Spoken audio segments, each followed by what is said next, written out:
Когато си долу, всички ги няма. Когато паднеш, няма кой да те вдигне. Телефонът ти е тих. Никой не пише, никой не те пита как си.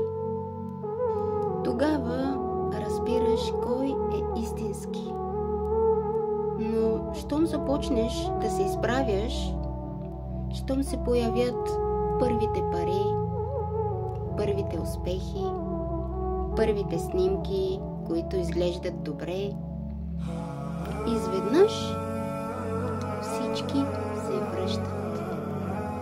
Всички те помнят, всички са с теб, всички са приятели.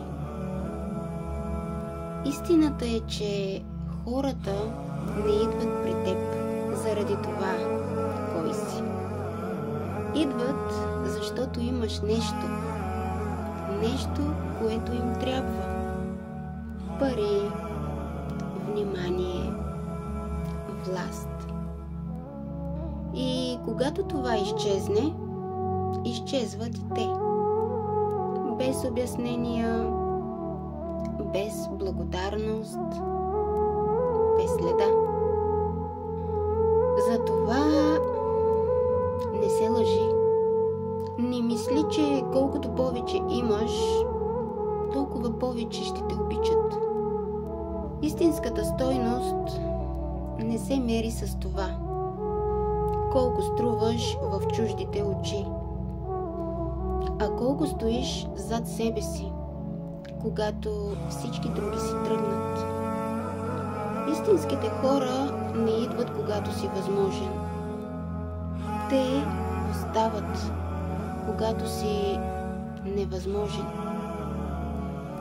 Те не търсят полза, търсят теб. Те не искат от теб. Те дават на теб, когато нямаш.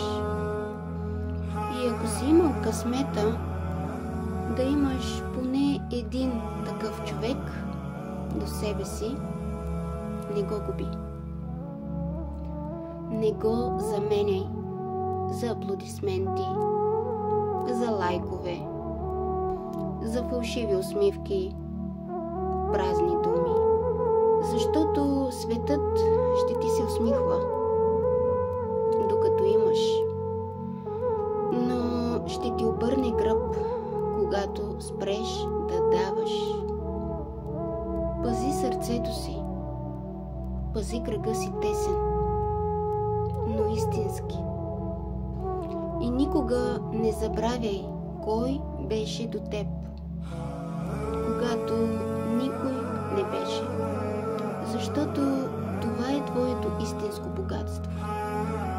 Не това, което държиш в ръцете си, а това, което остана в душата ти, когато всички си тръгнаха